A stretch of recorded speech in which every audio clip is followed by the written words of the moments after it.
말씀의 제목을 함께 읽겠습니다. 시작.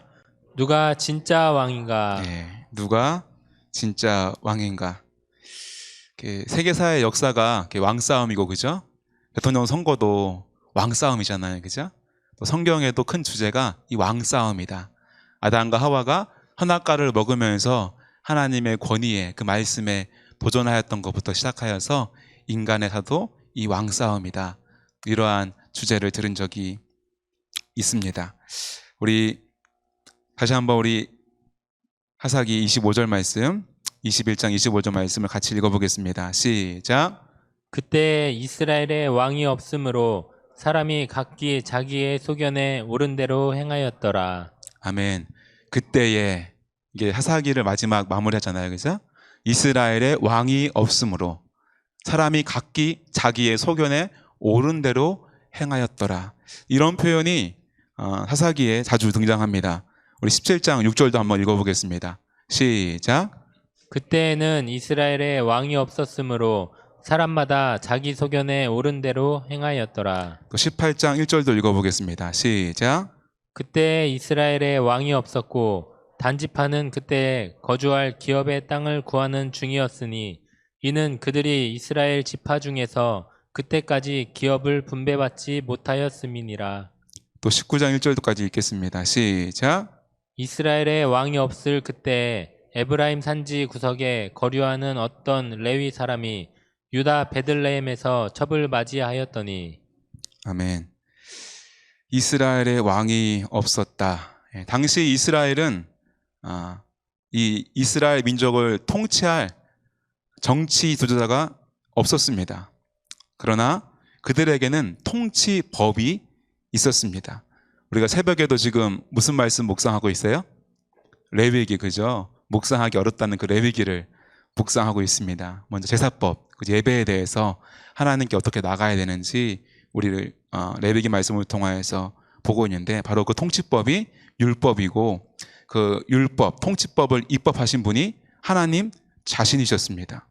이것은 이스라엘의 궁극적인 지도자, 통치자가 바로 하나님이심을 말씀하고 있는 것입니다. 이스라엘은 하나님의 말씀, 그 율법에 순종하여서 하나님의 그 통치에 순응해야 했습니다. 그렇게 할 때 이스라엘은 하나로 결속되어지고 자연히 하나님의 보호하심 안에 늘 있을 수가 있는 것입니다. 그렇지만 이스라엘 백성은 하나님의 말씀에 순종하지 않고 단지 이방 나라들을 보니까 해석적 왕정 제도를 통하여서 자신들이 그런 계속 침략을 당하고 빼앗기고 하는 모습을 통해서 우리도 왕이 있으면 저렇게 힘을 모으고 싸워서 이길 수 있지 않을까? 이렇게 해결하고자 했던 것입니다. 다시 한번 25절 말씀 함께 읽겠습니다. 시작. 그때 이스라엘에 왕이 없으므로 사람이 각기 자기의 소견에 옳은 대로 행하였더라.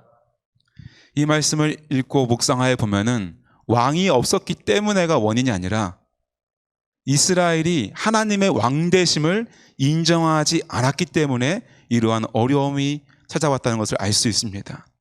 하나님의 왕되심, 곧 하나님의 율법, 하나님의 계명을 지키지 않고 내 생각이 옳은 대로 행하기 때문에 이 문제가 발생되어진 것입니다. 이스라엘 백성, 하나님의 백성은 삶의 기준이 명확해요. 하나님의 말씀대로, 하나님의 말씀 따라 살아가야 하는 것이 이스라엘 민족, 하나님 나라 백성의 삶의 태도입니다. 그것이 통치입니다. 그런데 그 통치를 벗어나서 하나님 말씀대로가 아니라 내 생각대로 살아가는 것, 그렇기 때문에 이스라엘의 왕이 지금 사라진 거예요. 왕을 인정하지 않는 거죠. 하나님을 왕으로서 인정하지 않는 것입니다. 같이 한번 읽어보겠습니다. 시작. 진짜 왕은 하나님이시다. 할렐루야. 진짜 왕은 하나님이신 줄 믿습니다. 우리 사무엘상 8장 7절 말씀 같이 읽겠습니다. 시작. 여호와께서 사무엘에게 이르시되 백성이 내게 한 말을 다 들으라. 이는 그들이 너를 버림이 아니요 나를 버려 자기들의 왕이 되지 못하게 함이니라. 지금 이스라엘 상황은 이러합니다. 이미 이웃 국가들은 왕정 시대가 시작되었어요. 왕을 중심으로 그 통치력 앞에 결집되어지고 이웃 국가들을 침략하거나 경제적으로 더 풍요로움을 누리는 나라들이 생겨나기 시작했습니다. 그러한 나라들에 의해서 사사시대 때에 이스라엘은 끊임없이 침략과 노략을 당했습니다. 그래서 이러한 상황을 타파하고자 그들이 요구한 것이 자신들에게도 그러한 이방 나라와 같은 왕을 달라고, 그 왕을 통하여서 우리가 이 어려움을 이겨내겠노라고 말을 하고 있는 것입니다. 그러나 우리가 다니엘 목사님을 통하여서 사사기의 사이클을 배웠잖아요. 그죠? 배웠죠. 그죠? 네. 어떻게 됩니까? 타락, 심판, 회개, 구원. 그죠? 이스라엘 백성이 하나님의 말씀을 하지 않고 타락할 때에 하나님은 심판하시고 징계하시고 이방 나라를 통하여서 징계하시고 그들이 회개할 때에, 돌이킬 때에 다시 사사들을 통하여서 구원하는 이 사이클. 그들이 어려움을 당했던 것은 왕이 없기 때문이 아니라 그들이 타락했기 때문에, 말씀에서 벗어났기 때문에 그들은 어려움을 당했던 것입니다. 그런데 그들은 그것을 깨닫지 못하고 자꾸만 잊어버리고 이 원인을 세상적인 눈으로 볼 때, 이성적으로 판단하여 볼 때, 사람들의 말을 들어볼 때 왕이 없기 때문에 우리가 이런 어려움을 당하고 있다. 우리에게 왕을 달라라고 말하고 있는 것입니다. 그들에게 왕이 없었던 것이 아니라 말씀을 통해서, 레위인들을 통해서, 하사들을 통하여서 통치하시는 하나님의 왕권을 인정하지 않고 자신이 자신의 삶의 주인이 되어서 내 생각에 옳은 대로 행하는 것이 지금 이스라엘의 큰 문제라는 것입니다. 다시 한번 25절 같이 읽어보겠습니다. 그때에 이스라엘의 왕이 없으므로 사람이 각기 자기의 소견에 옳은 대로 행하였더라.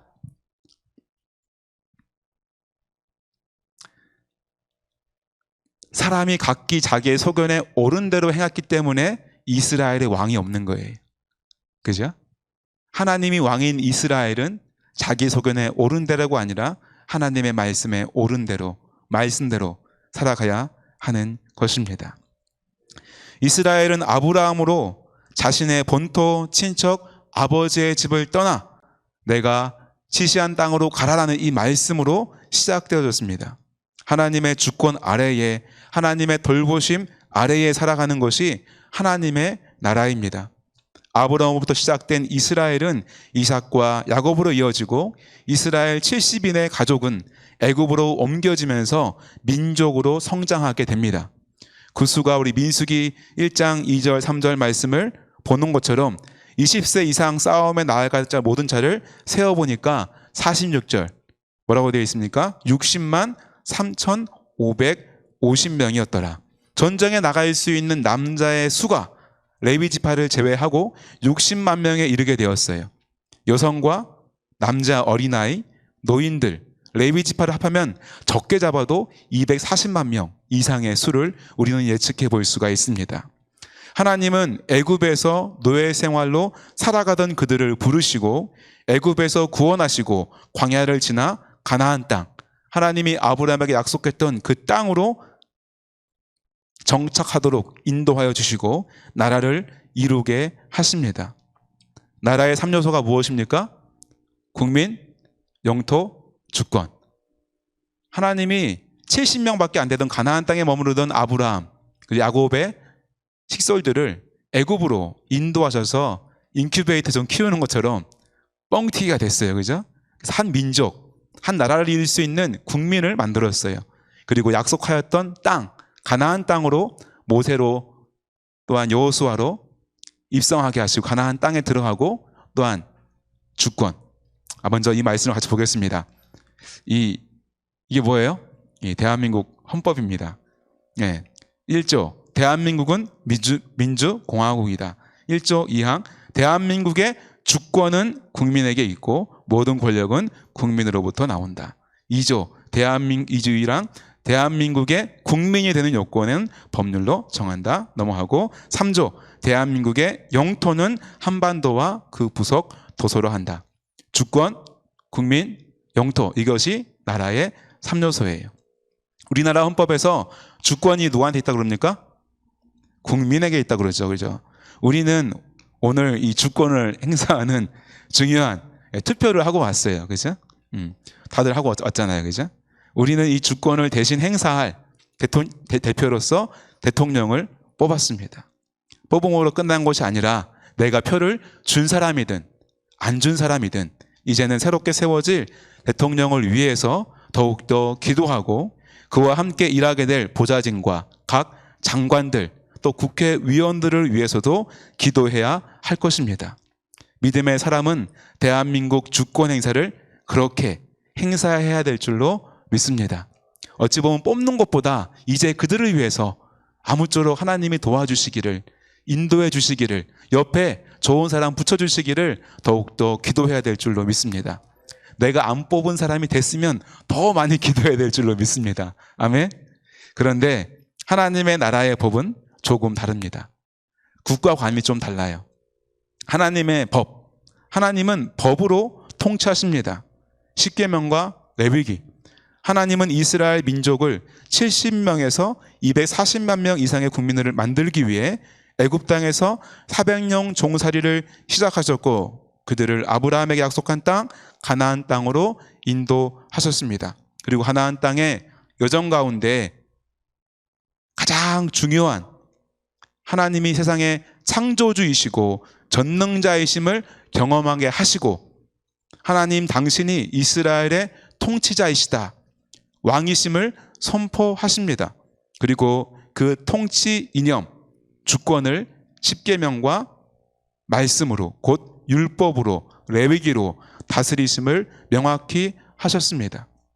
이스라엘은 이미 진짜 왕이신 하나님을 인정하면서 그 권위 아래 순복해야 했던 것입니다. 그러나 그들은 진짜 무엇이 잘못된 것인지 알지 못하고 그들의 자신의 생각이 판단이 세상 가치가 옳은 대로 행하는 것이 문제였습니다. 하나님이 왕으로 통치하시도록 내 생각이 아닌 하나님의 말씀대로 말씀 따라 살아가야 했던 것입니다. 우리는 대한민국에서 대한민국의 헌법에 따라 살아가고 있습니다. 그러나 우리는 대한민국 국민이기 이전에 하나님 나라의 백성인 줄로 믿습니다. 대한민국 국민으로 살아가는 건 그죠? 80년, 100년, 120년이겠지만 하나님 나라의 백성으로서의 인생은 영원한 줄로 믿습니다. 대한민국이라는 나라는 기독교 국가가 아니지요. 아마도 앞으로도 기독교 국가가 되지 않을 것입니다. 그러하기에 이 나라의 법도 통치자도 믿음으로 바라보면 완전하지 않고 또한 완전할 수가 없습니다. 그러나 나라와 통치자는 바꿀 수 없을지라도 우리 개인의 삶은 하나님의 나라가 되게 하기를 소원합니다. 우리의 가정은 하나님의 나라가 되기를 소원합니다. 우리의 교회는 하나님의 나라가 되게 하고 우리를 통해서 세상이 하나님의 나라를 볼 수 있기를 알게 되기를 원합니다. 하나님 나라를 바라보기를 소원합니다. 우리 두 번째 주제 함께 읽어보겠습니다. 시작. 역사는 세상의 왕이 아니라 하나님에 의해 움직인다. 하나님이 세상의 진짜 왕이시고 세상의 역사는 세상의 왕이 아니라 하나님이 움직이십니다. 작은 A 한번 읽어보겠습니다.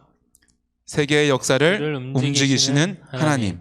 우리는 다니엘서를 통해서 세계의 역사의 진정한 통치자는 하나님이심을 잘 알 수 있었습니다.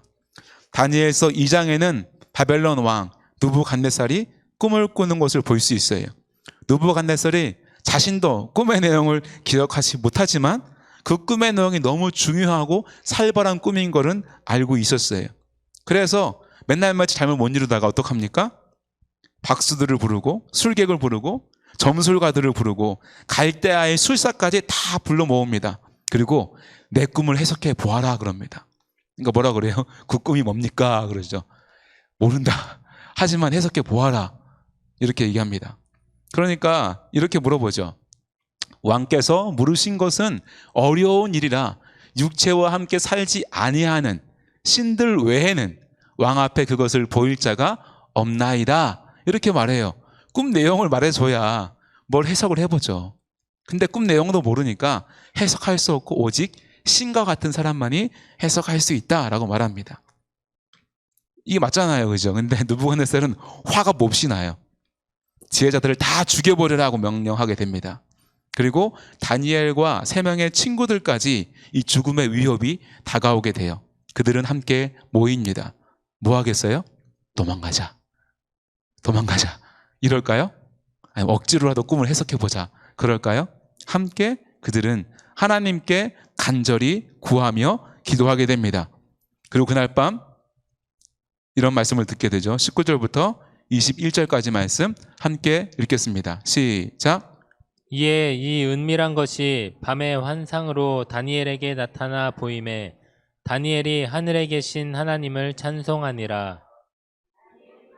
이르되 영원부터 영원까지 하나님의 이름을 찬송할 것은 지혜와 능력이 그에게 있음이로다.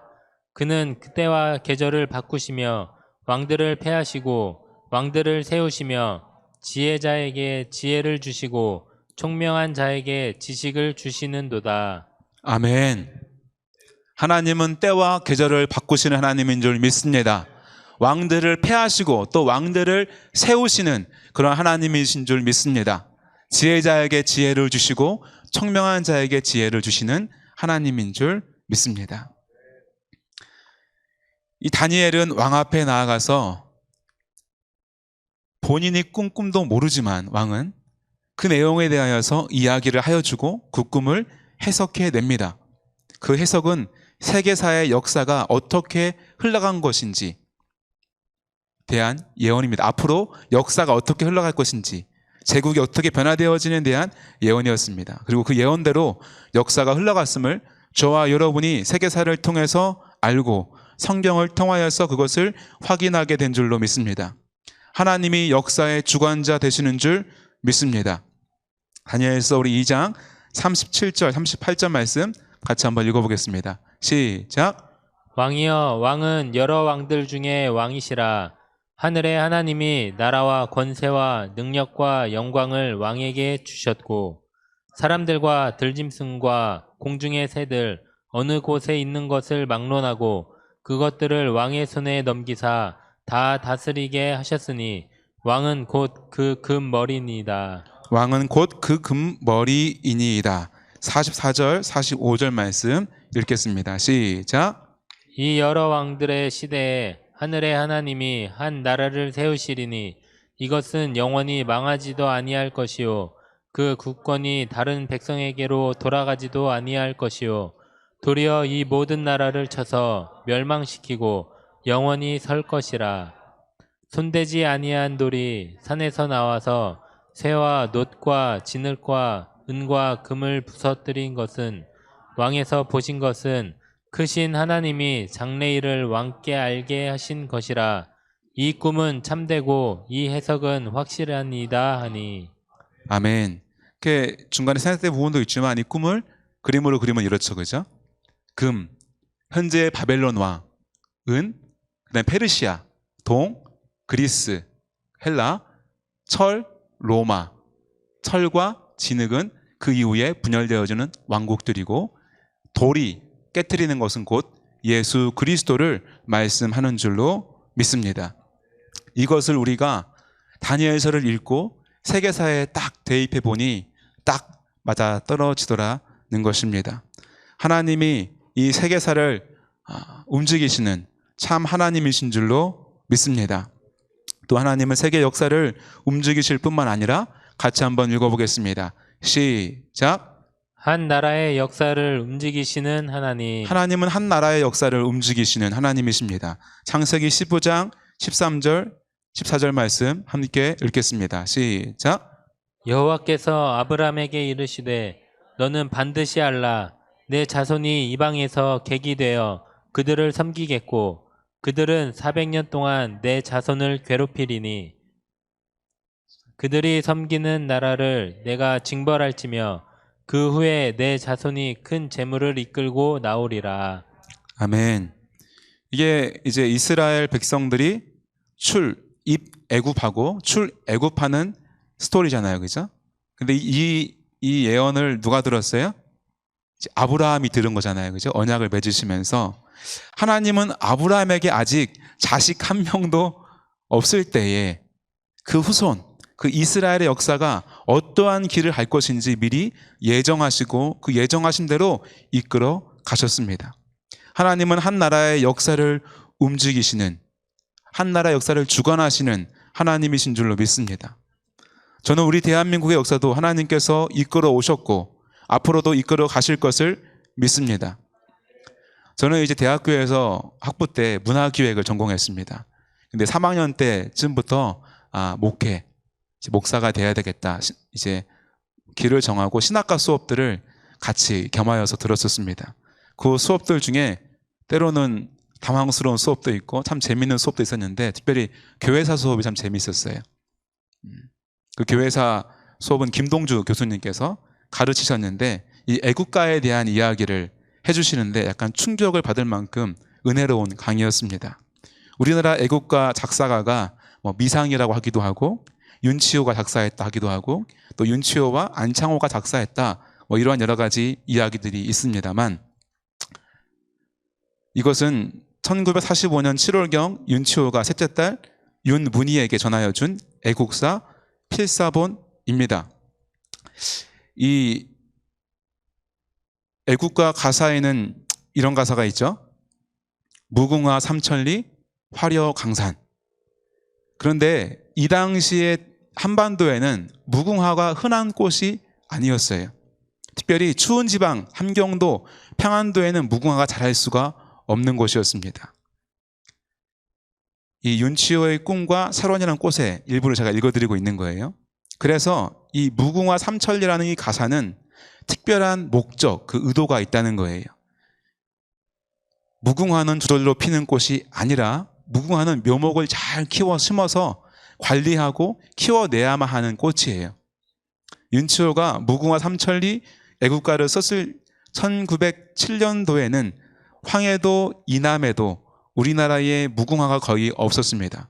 무궁화가 전국적으로 퍼지게 된 것은 윤치호 박사의 사돈인 남궁옥 장로님이 강원도 홍천에서 자기 타재를 털어서 무궁화를 재배하고 우리나라 전역에 나눠주면서 무궁화가 많이 퍼지게 된 것입니다. 왜 무궁화 삼천리인가? 윤치호는 유학생활을 했어요. 그죠? 신학도 공부하고요. 영어 성경을 평생 읽었다고 합니다. 이게 영어로 된 가사거든요. 그 중에는 하나님이 보호하사가 뭐라고 적혀 있어요? 대문자로 God be at our side. 하나님 우리 곁에 우리와 함께 계신다. 이런 뜻이죠. 무궁화는 영어로 번역해보면 뭡니까? Rose of Sharon. 샤론의 꽃 예수. 많이 들어봤죠? 찬송가도 있잖아요. 그죠? 89자. 샤론의 꽃 예수. 그죠? 그러니까 이 샤론의 꽃, 무궁화는 샤론의 장미예요. 그죠? 그러니까 예수 그리스도가 삼천리 반도 무궁하도록 다 가득하도록 하는 믿음의 고백이고 바람인 것입니다. 대한민국 이 애국가를 매일매일 전 곳곳에서 불려지는데 하나님이 우리 돌봐주시겠어요? 안 돌봐주시겠어요? 이 애국가가 쓰여진 이후부터 대한민국이 잘된 게 아닌가 해석하여 봅니다. 근데 이것이 가사로만 존재하는 것이 아니라 그냥 입술로만 불려지는 것이 아니라 정말 우리의 믿음의 고백으로 하나님이 우리 곁에서 우리를 보호하사 우리나라가 잘 되어지길 원하고 예수 그리스도의 십자가가 저 북한 땅 끝까지 세워지는 그날이 속히 오기를 간절히 소원합니다.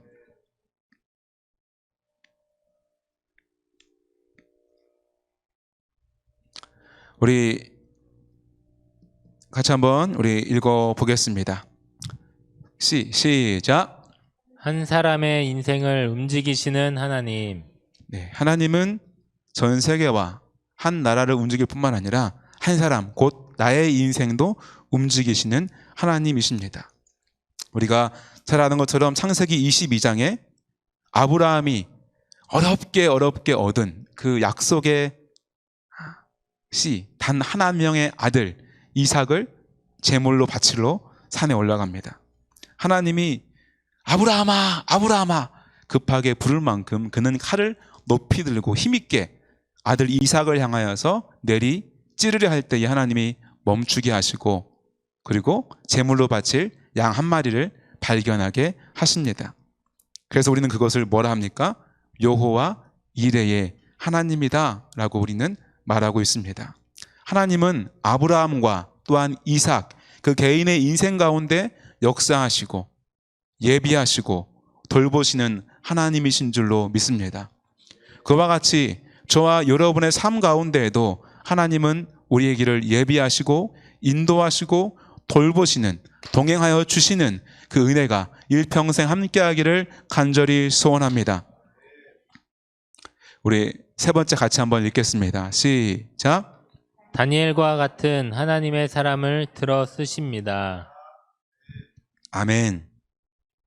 요셉의 인생을 우리는 잘 알고 있습니다. 그죠? 요셉의 인생도 하나님이 참 돌보시는 인생이에요. 그죠? 때로는 버림받은 것 같은 하나님이 안 계신 것 같은 상황들에 놓여지기도 하지만 그는 항상 코람데오 하나님 앞에서 하나님을 인정하며 동행하는 인생을 살 때에 하나님은 다니엘을 세계사의 역사 가운데 한 나라의 역사 가운데 한 가문의 역사 가운데 하나님의 역사 가운데 들어 쓰신 줄로 믿습니다. 애굽의 그 당시에 애굽은 대제국이었기 때문에 이 세계의 큰 위기 7년의 풍년 이후에 다가올 7년의 큰 흉년 그 위기 앞에서 하나님은 요셉 한 사람을 들어서 애굽과 세계를 구원하셨습니다. 하나님이 우리나라뿐만 아니라 세계의 외교와 군사, 경제의 중심의 나라인 미국에도 하나님의 사람들을 세워서 당신의 일을 행하시기를 소원합니다. 지금도 러시아가 참 이 세계의 골칫덩어리인데 러시아 그 땅 가운데에도 하나님의 사람이 있다면 이 위기의 때에 그를 들어 쓰시기를 간절히 소원하여 봅니다. 우리는 자정쯤 되면 앞으로 5년 동안 대한민국을 이끌어갈 대통령이 결정되어지는 것을 바라보게 될 것입니다. 그러나 누구도 낙담하거나 불행하지 않고 오직 하나님 앞에 더욱더 엎드려 기도하는 참된 그리스도인이 되시기를 소원합니다. 또한 하나님은 다니엘을 통해서도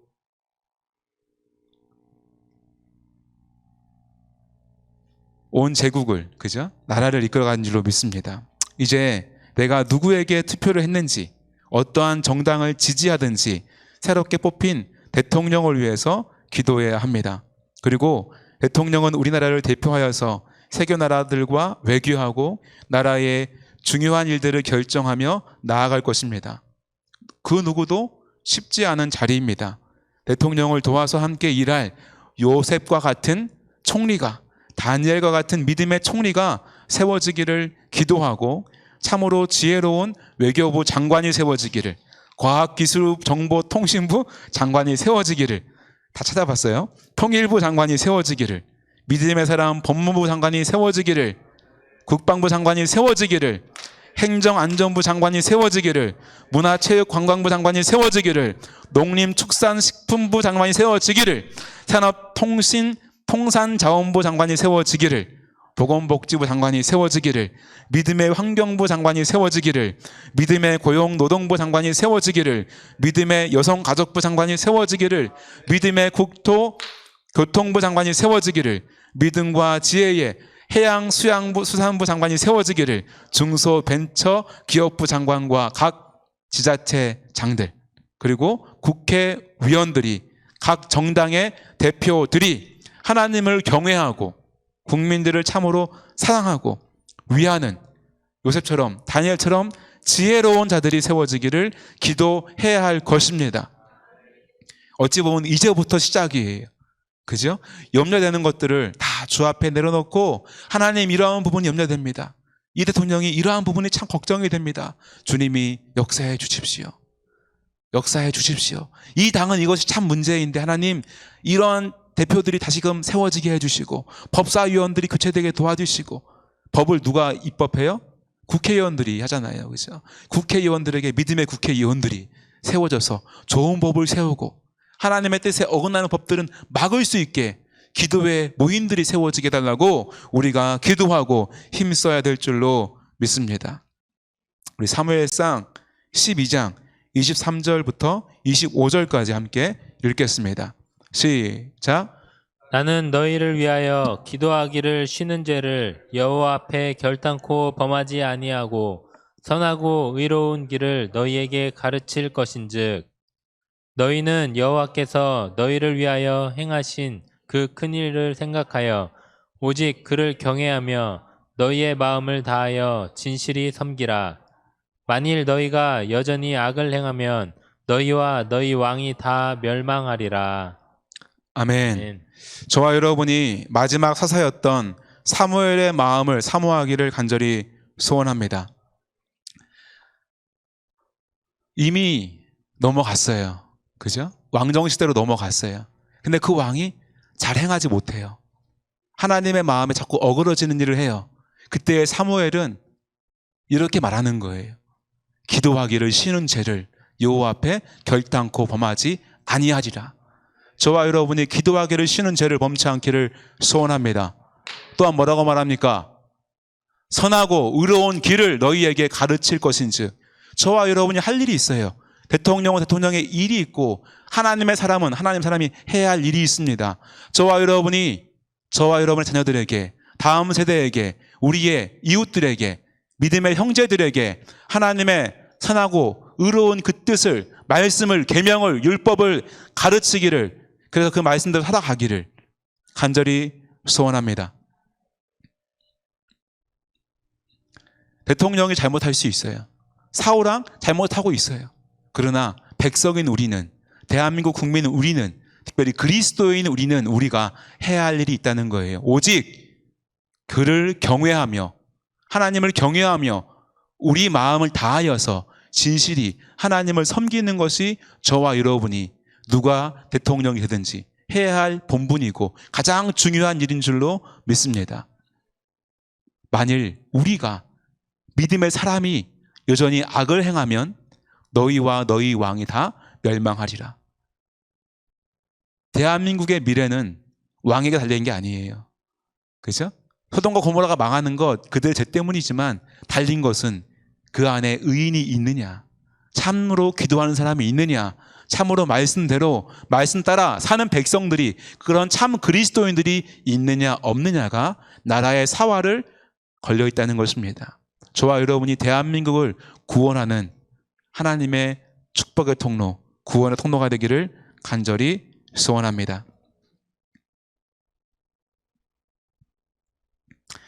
저와 여러분은 먼저는 자신과 또한 가정을 하나님 나라로 만들고 우리의 교회와 우리 지역 사회에 하나님의 빛을 비추고 소금의 역할을 잘 감당함으로 이 사회를, 우리 교회를, 우리 가정을, 나를 변화시키는 그 사명을 감당하기를 소원합니다.